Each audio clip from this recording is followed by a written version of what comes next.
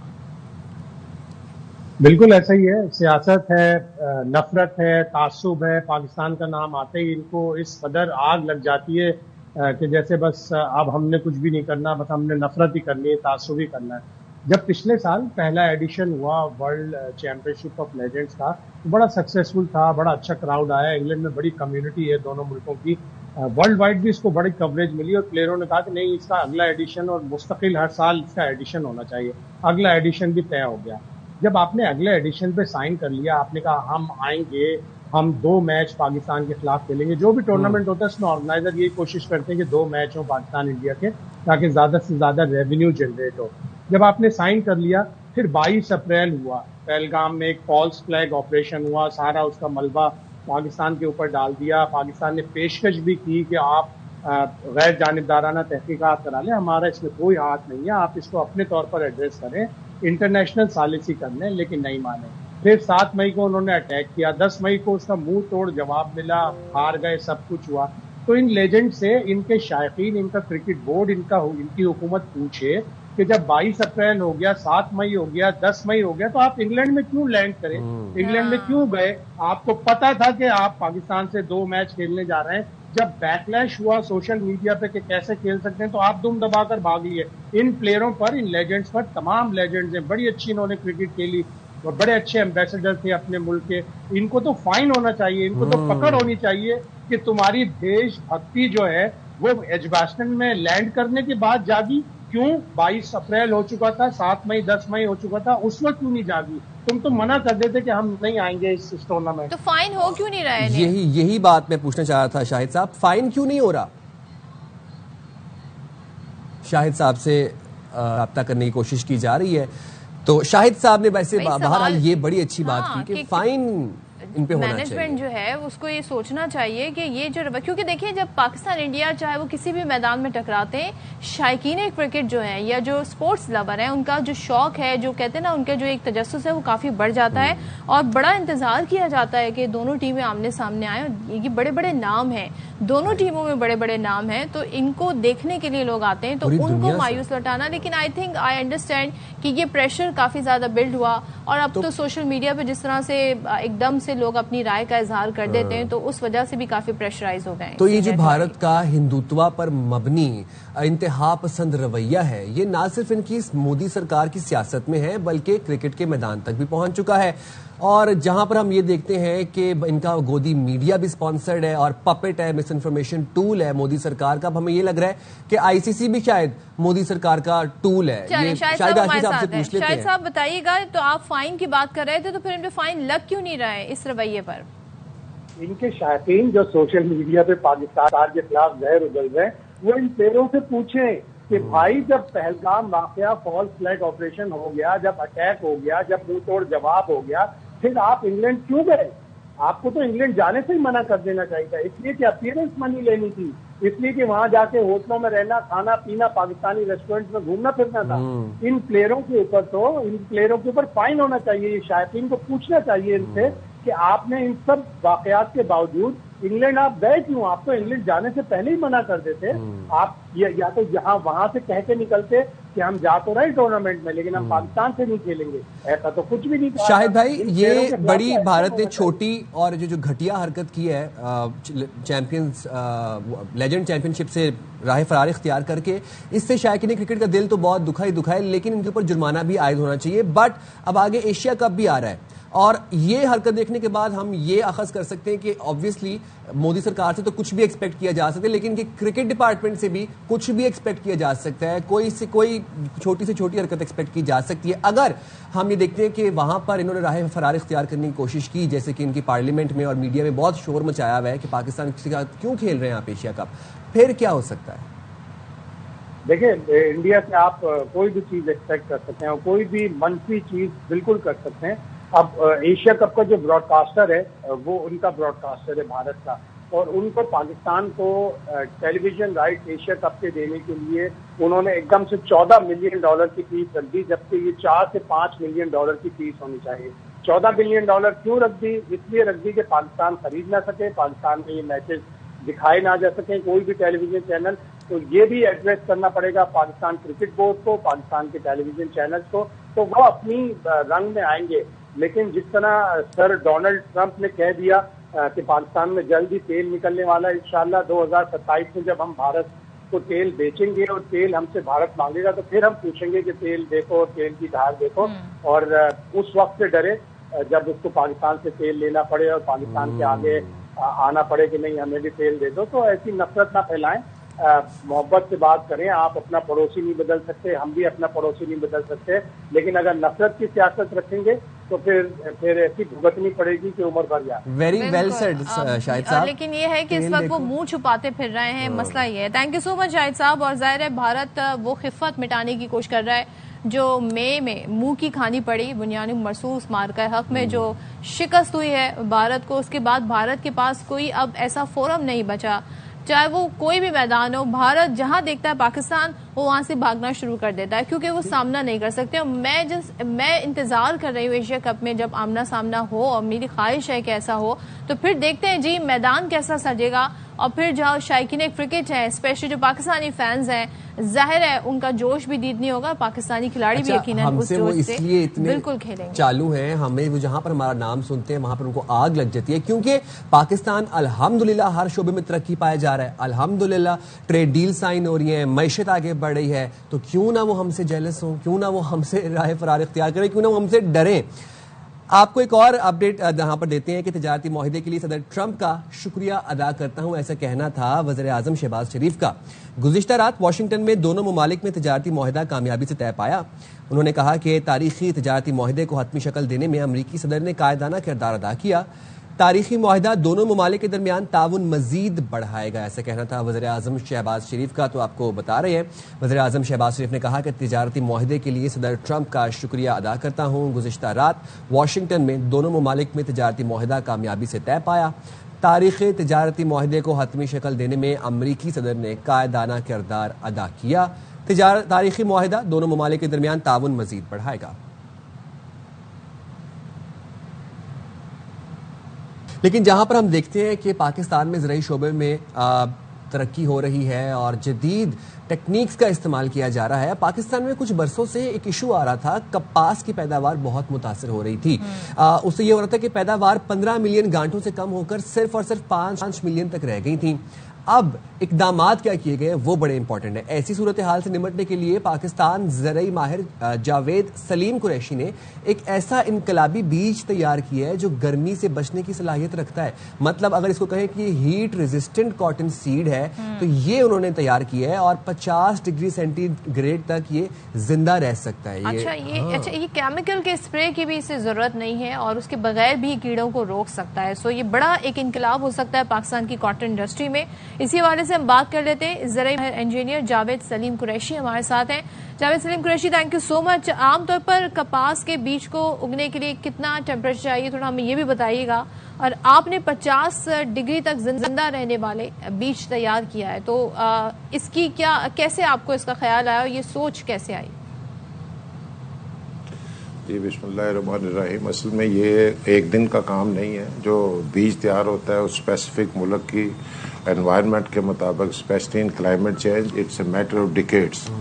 تو یہ ہمارا جو پچھلے 20 سال سے ہم لگے ہوئے تھے اس کام کے اوپر، ہماری جو R&D تھی اس پہ کام کر رہی تھی کہ ہم اس میں heat resistance, heat tolerant seed develop کریں، اور یہ اللہ کی بلیسنگ ہے کہ یہ اس وقت تیار ہوا ہے بھی جس وقت اس ملک کو اس کو ضرورت تھی، نہ صرف ملک کو بلکہ پوری دنیا کو اس بیج کی ضرورت تھی۔ اور یہ صرف پاکستان کے کسانوں کے لیے کاٹن کا بیج نہیں ہے، یہ 50 ڈگری سینٹی گریڈ۔ آپ کو اس بات پہ اور خوشی محسوس کرنی چاہیے کہ پاکستان کا نام انشاءاللہ پوری دنیا میں روشن ہوگا، کیونکہ ہم نے اس کو آسٹریلیا کے اندر بھی بھیجا ہے، ہم نے اس کو چائنا کے اندر بھی بھیجا ہے، اور پھر ہم نے اس کو اپنے دوسرے ملکوں کے اندر بھی بھیج رہے ہیں۔ جاوید صاحب، دنیا پوری میں جو کاٹن ہوتی ہے آپ یہ اندازہ لگائیں کہ دوسرا ذرا اس کی ہمیں ذرا خصوصیات کے بارے میں آگاہ کیجیے گا۔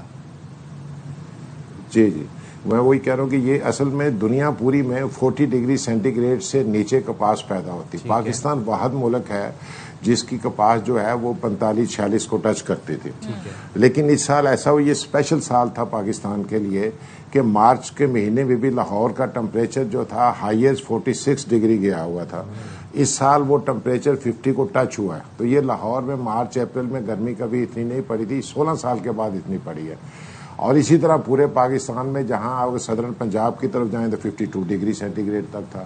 تو یہ جو ہیٹ ٹالرنٹ اور ہیٹ ریزسٹنٹ 50 ڈگری پہ جو ہوا ہے, تو اس نے پاکستان کے بے شمار ورائٹیاں جو اس وقت مارکیٹ تھیں لگی ہوئی تھیں. گورنمنٹ ارلی کاٹن پہ گئی تھی کہ ذرا ٹمپریچر کم ہوتا ہے, کاٹن جو اچھی پیداوار ہو جائے گی. اور اس مرتبہ جو سب سے بڑا یہی سیٹ بیک ٹمپریچر نے اور بارشوں نے. یہ بارش یہ جو کاٹن ہے نا, ہیوی رین کا پودا نہیں ہے. اس میں دو چیزیں, ایک تو ٹمپریچر کو ہے, دوسرا اس کو ہیوی رینز کے اندر پلانٹ یہ فیلڈ کے اندر آج کھڑے ہیں. یہ نہیں ہے کہ صرف ہمارے ریسرچ سینٹروں میں کھڑے ہیں. ماشاءاللہ کوئی 16,000 ایکڑ کے اوپر یہ کپاس لگی ہوئی ہے.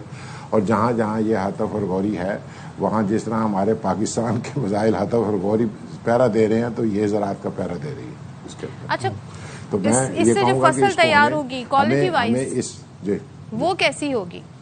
ہلو جی جاوید صاحب, اس بیج سے جو فصل تیار ہوگی وہ کوالٹی وائز کیسی ہوگی, آپ مجھے سن سکتے ہیں؟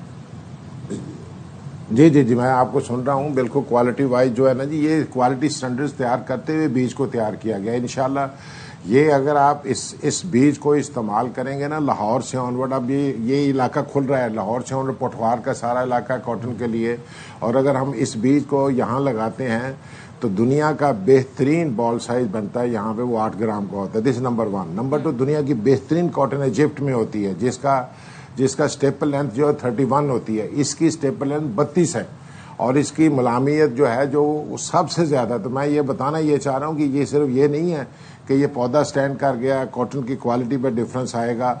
ہم نے اس کو اس اینگل سے بھی ساتھ ساتھ کام کرتے ہیں. یہ 20 سال کا کام ہے.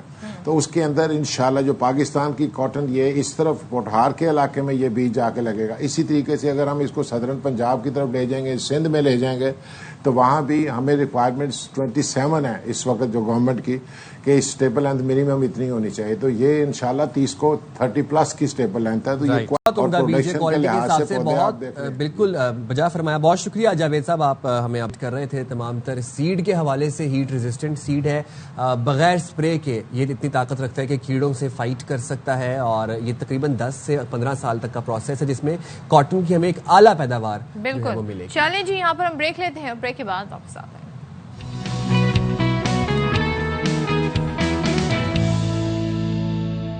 السلام علیکم. باخبر سویرا میں ایک دفعہ پھر سے آپ کو کہتے ہیں خوش آمدید. میں ہوں سائم خان. صدف عبد الجبار ہمارے ساتھ موجود ہیں. اور جناب باخبر سویرا میں آج ہم بڑی اچھی اور فریش خبریں آپ کے ساتھ شیئر کر رہے ہیں. بڑی پازیٹیو خبریں ڈیولپمنٹ ہو رہی ہیں, بہت پازیٹیو ہے, اور بہت اچھی خبریں آ رہی ہیں, اور بڑی ان میں سبسٹینس ہے, بڑی پوٹینشیل بھی نظر آ رہی ہے, اور عالمی توجہ کا مرکز بننے والی یہ خبریں ہیں. پچھلے گھنٹے میں ہم آپ کو بتائے تھے پاکستان امریکہ میں تجارت معاہدہ سائن ہو گیا ہے. اب ذرا آپ سنیں ایک اور اچھی خبر.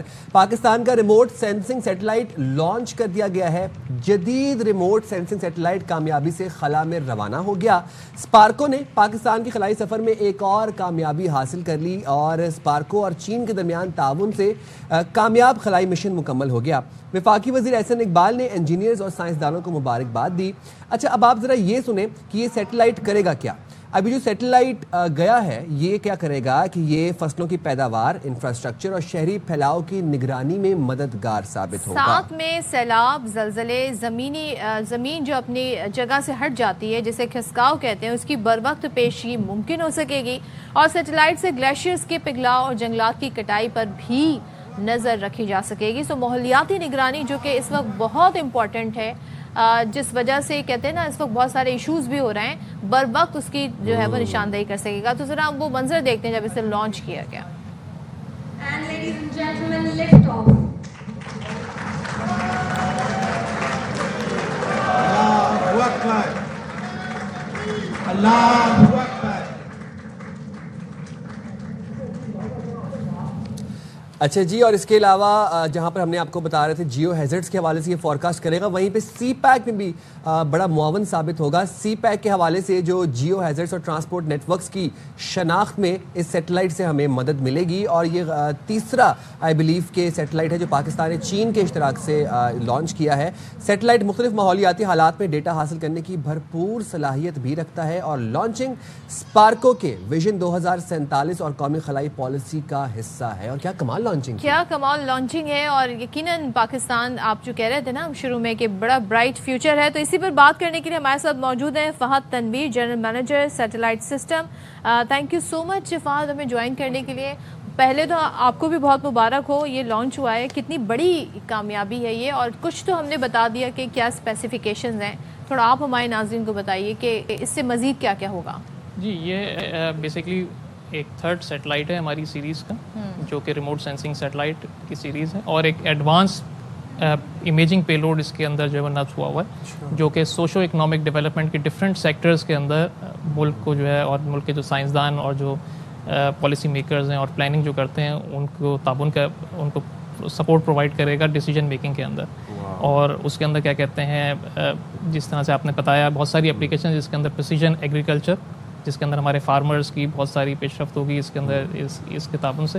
اس کے علاوہ انوائرمنٹل مانیٹرنگ, اور اس کے علاوہ کیا کہتے ہیں انفراسٹرکچر مانیٹرنگ, اور اسی طرح سے ڈیزاسٹر مینجمنٹ کے اندر جو ہے نا یہ سپورٹ پرووائڈ کرے گا. اچھا ذرا یہ بتائیے گا فہد صاحب, اس سال ہم نے دیکھا ہے کہ جس طریقے سے کلائمیٹ چینج نے تباہ کاریاں مچائی ہیں پاکستان کے اندر, بڑے دلخراش مناظر بھی دیکھے, افسوسناک خبریں تھیں, لوگ اس میں لوگوں کی کافی جاں بحق بھی ہوئے لوگ. یہ بتائیے گا کہ خاص طور پر اس سیکٹر میں موسمیاتی تبدیلیوں سے کوپ کرنے کے حوالے سے یہ سیٹلائٹ کس طرح مدد پرووائڈ کرے گی؟ جی, یہ میں نے آپ کو بتایا, یہ ایک اور اضافہ ہے ہماری فلیٹ آف سیٹلائٹس کے اندر. تو جتنا جس طریقے سے سیٹلائٹس کی تعداد بڑھتی ہے اور ٹیکنالوجی بڑھتی ہے, اسی طرح سے آپ کا رسپانس ٹائم جو ہے نا وہ بھی بڑھ جاتا ہے. تو ہمارے پاس جیسے ہی کوئی نیوز ڈیزاسٹر کی آتی ہے یا کوئی پلاننگ کی فوراً آتی ہے, تو ہمارا جو رسپانس ٹائم ہے اس کو ایڈریس کرنے کا اس سیٹلائٹ کی وجہ سے وہ مزید بہتر ہو جائے گا. اور جیسے کہ اس سے پہلے 2 سیٹلائٹ ہیں, تو یہ ان سے اس کس طرح مختلف ہے؟ یہ زیادہ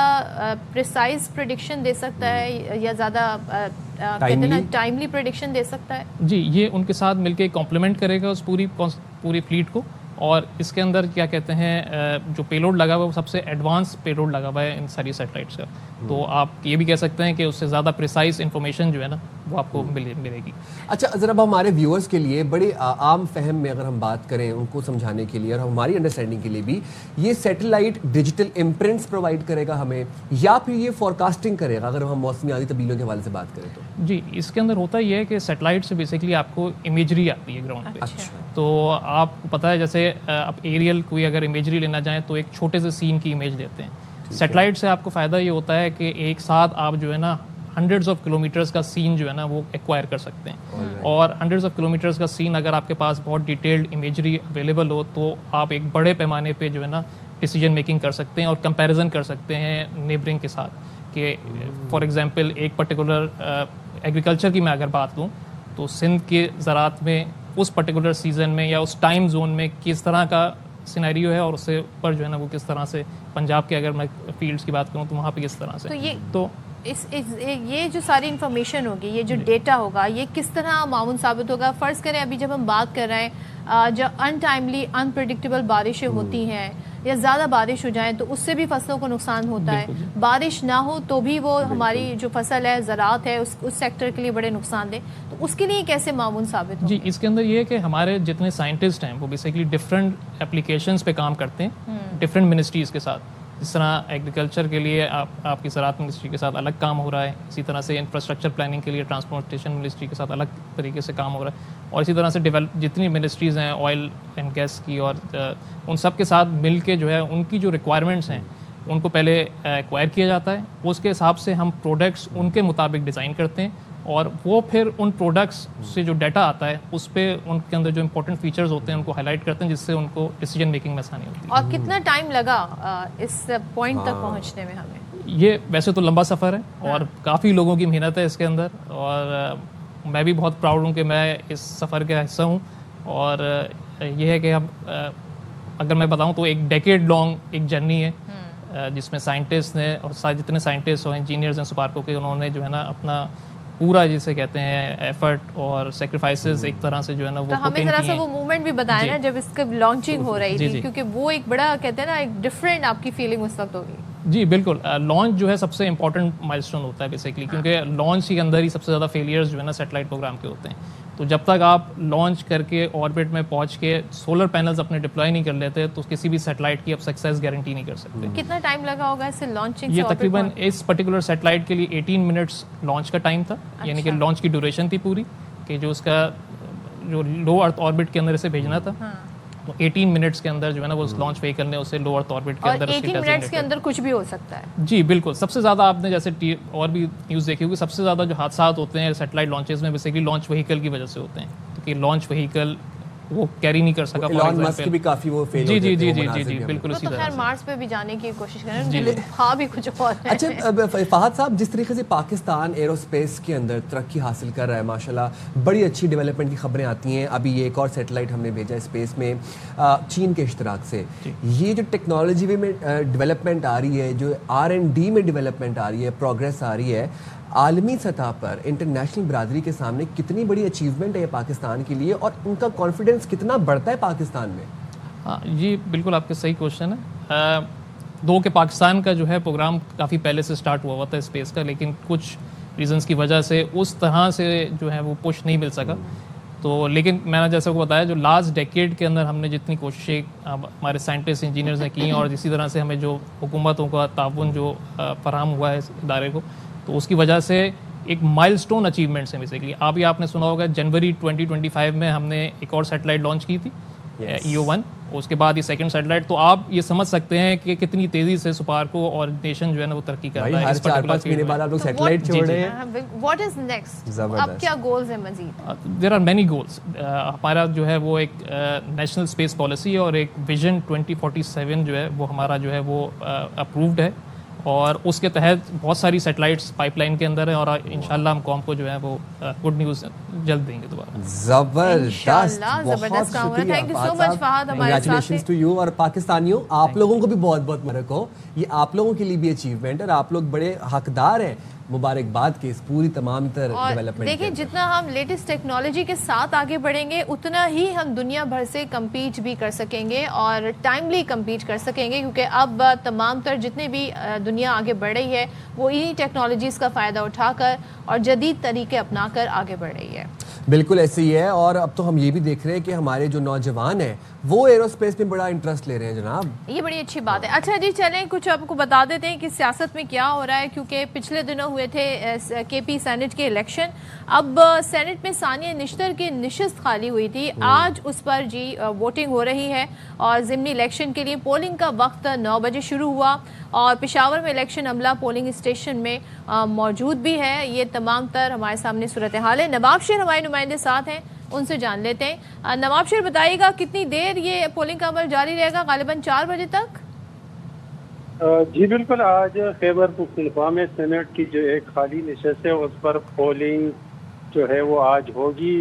پولنگ کا وقت جو ہے وہ 9 بجے مقرر کیا گیا تھا, لیکن ابھی تک تاحال پولنگ شروع نہیں کیا جا سکا. اراکین صوبائی اسمبلی کا قیامت کا سلسلہ جو ہے وہ جاری ہے, اور 5 امیدوار جو ہے وہ اس وقت میدان میں ہے, جن میں مسلم لیگ نون کی صوبیہ شاہد, جبکہ جمعیت علماء اسلام کی جو ہے وہ شادیہ شامل ہے, جبکہ 3 آزاد اراکین بھی اس میں شامل ہے خواتین کی, جن میں مشعل اعظم اور 2 دیگر ہے. مشعل اعظم کو جو ہے وہ حکومتی حمایت حاصل ہے, جبکہ مسلم لیگ نون کی جو خاتون امیدوار ہے ان کو پیپلز پارٹی کی جو ہے حمایت حاصل ہے, اور ابھی تک جو ہے وہ پولنگ کا عمل شروع نہیں ہے. نواب شیر آپ یہ بتا رہے ہیں کہ ابھی تک پولنگ کا عمل شروع نہیں ہوا ہے؟ اچھا, نواب شیر سے ہم رابطہ کریں گے دوبارہ, ان سے جانیں گے کہ الیکشن کا عملہ موجود ہے, تمام تر تیاریاں مکمل ہے, اور یہ ایک نشست ہے جس پر آج ضمنی الیکشن ہونا ہے. اور امیدوار کے حوالے سے بھی وہ بتا رہے تھے کہ مسلم لیگ نون سے اور حکومتی نامزد امیدوار بھی یہاں پر موجود ہیں, ساتھ ہی دیگر آزاد امیدوار بھی موجود ہیں. لیکن یہ جو پولنگ کا سلسلہ ہے آیا شروع ہوا ہے کہ نہیں, کیونکہ ٹائم اس کا 9 بجے کا دیا گیا تھا, اور 4 بجے تک بلا تعطل یہ پولنگ کا عمل جاری رہنا تھا. سو اسی حوالے سے نواب شیر سے ہم مزید بھی